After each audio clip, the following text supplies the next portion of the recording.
دا کیسه اوس پیښه شوې ده. رښتینې د مینې او خوند نه ډکه کیسه ده. که مو کیسه واورېده نو پوه به شئ چې رښتیني مینان بندو دروازو ته نه ګوري.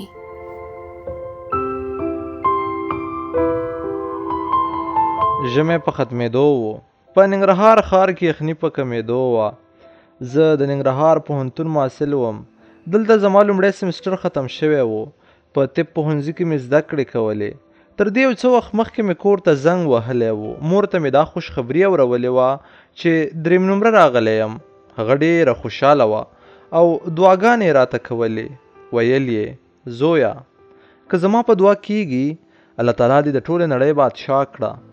له خدای جل جلاله څخه هر وخت همدا یوه دعا غواړم چې ربه د هلال له کامیابۍ مخکې مې مړه مه کړې.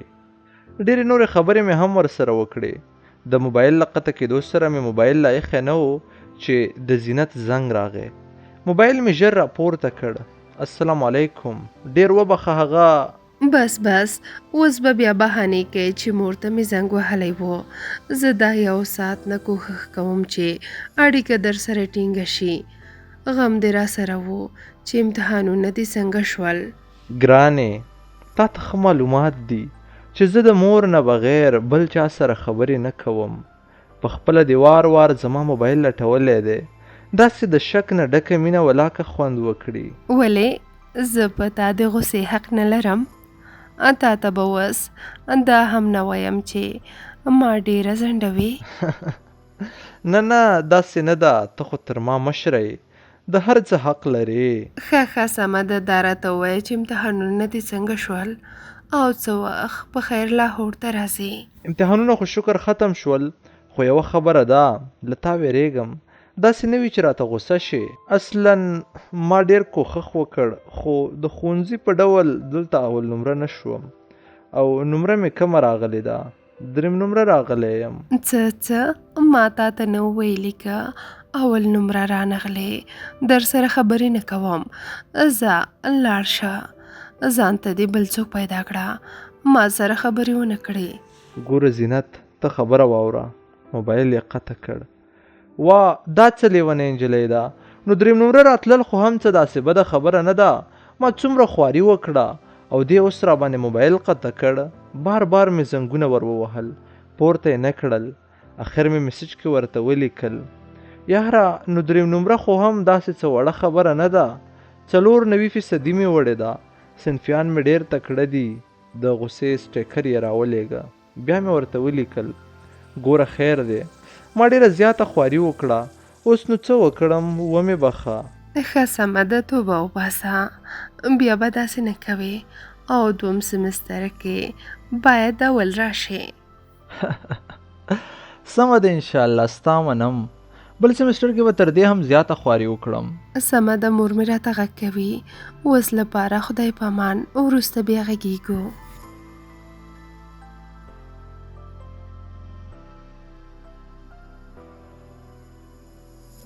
موبایل قطع شو. شاته په بیډ ولوېدم. د یوې شېبې لپاره مې سترګې پټې کړې.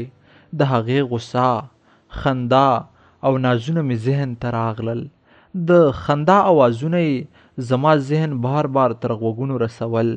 دا غوږونه په ما داسې لګېدل لکه د اصیلو شاتو سره چې ډوډۍ خورم. د زینت خپل ویښتان تور وو خو شوق یې و. داسې یو ډول رنګ یې پیدا کړی و چې تک سپین و. هر وخت به یې ویښتانو ته هماغه رنګ ورکاوه.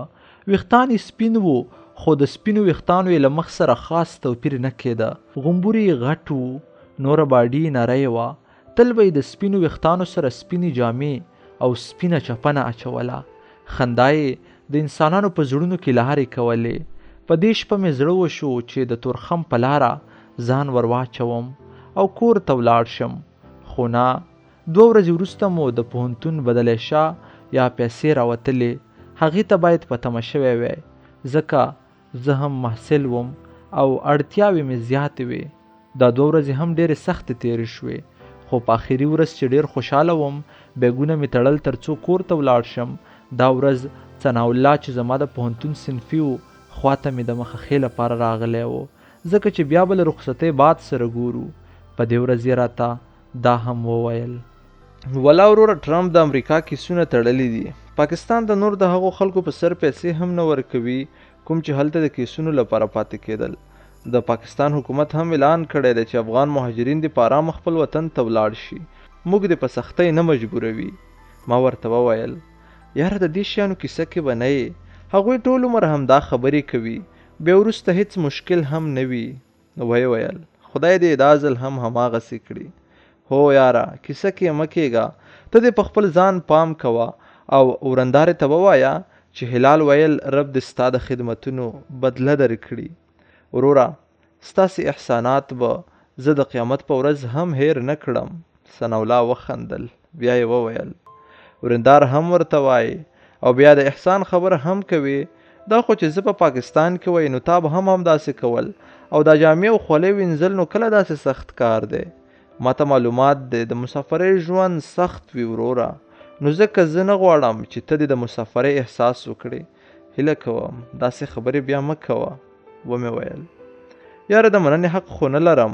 ښه سمه ده، اوس لپاره دې په خدای سپارم، په ځان دې خیال کوه او حمزه ته خیال کوه، کوچنی دی مخکې هم سر لګېدلی و. زه نو الله دې مل شه له هوټل څخه راووتم او عیدګاه جومات سره د تورخم موټر کې کښېناستم. د ماسپښین وخت و، په آسمان کې توره وریځ ګرځېدله. هر کله چې موټر حرکت وکړ نو په لاره کې باران شروع شو.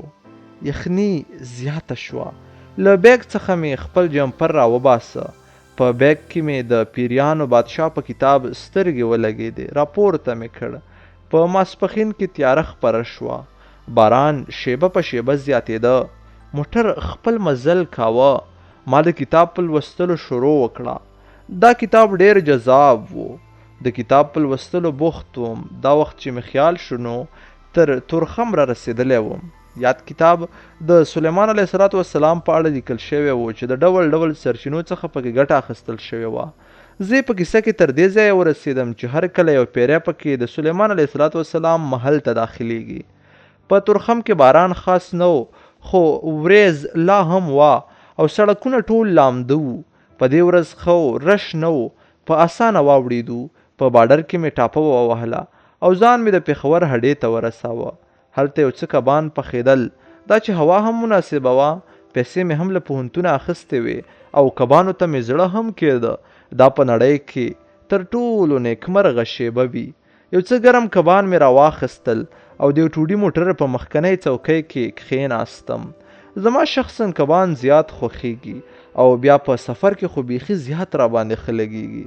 دا چې د کبانو بوی خوږ و نو ډریور هم وویل وراره دا کبان خو ډیر په شوق خوري، ته لږ راکړه چې خوند یې وګورو. یو څه مې ورکړل، ویې خوړل. ډیر ژر حاجي کیم اډې ته راورسېدو. له دې ځایه لوی او سرویس موټرونه لاهور ته تلل. په یو لوی موټر کې کښېناستم. د خوشبختۍ خبره دا وه چې پخوا څوکۍ کې مې څوک ناست نه و. دا وخت شپه را رسېدلې وه چې ساعت ته مې ولیدل نو د ماښام لمونځ قضا کېده. له موټروان څخه مې د لمونځ کولو اجازه وغوښته. ویې ویل ژر ژر کوه چې بیا په خیر حرکت کوو. لمونځ مې ژر ژر ادا او لوی موټر د لاهور پر لور حرکت وکړ. زینت ته مې میسج وکړ. ورته مې وویل ویډیو کال را وکړه. ویډیو کال یې را وکړ. دا چې پخوا څوکۍ کې مې څوک نه وو نو ښه په ډاډه زړه مې ورسره خبرې شروع کړې. زینت راته وویل ګرانه ته خبر نه یې له دې ځای نه ټول مهاجر وباسي. ورپسې راخیستې ده موږ به په افغانستان کې څه کوو؟ هلته خو ژوند کول ډیر سخت دي. ما ته مې یوې ملګرې ویلې چې خالي نیټ پکې دومره قیمته دی چې یو جبي درته په 500 کالدارو پریوزي. خیر دی یاره، دا هسې خبرې دي. زموږ وطن شکر جوړ دی چې ولاړې ورته بیا د خپل وطن په ارزښت پوهیږي. نه پوهیږم، خیر ته دا خبرې پرېږده. کاش چې اوس مې له تا سره واده شوی وای. دا چې ته راتلې نو ستا لپاره به مې ځان سینګار کړی و. په دې شپه مو ښې ډېرې خبرې وکړې او په همدې خبرو کې تر کوره ورسېدم. د خبرو په جریان کې مې له زینت سره دا واده هم وکړه چې دا ځل انشاءالله خپل مور او پلار هم ستاسې کور ته د خپلې رشتې غوښتلو لپاره درلیږم تر څو تا د ما دپاره وغواړي. همداسې وشول. پلار را سره نه منله. ویل یې د هغه پلار نایي دی. په کلي کې به یې زموږ د ټولو کلیوالو ویښتان کمول او ډول به یې واهه. مګر ما ورته وویل لالا زه په زینت مین یم. که چیرې هغه زما نه شوه نو دا نړۍ بیا زما لپاره هیڅ هدف او مقصد نه لري. د راتللو په سبا مې له زینت سره میسجونه کول. ورته مې وویل راځه زموږ کور ته راواوړه. ما خو هسې هم مور او پلار خبر کړي دي. انشاءالله څه مشکل به نه جوړیږي. دا وخت نو شپه ناوخته او 12 بجې وې. زینت دوی زموږ ګاونډیان وو. زینت له کوره پټه په دیوال راواوړېده. ما خپلې کوټې ته بوتله. هغه زما په تخت کېناسته.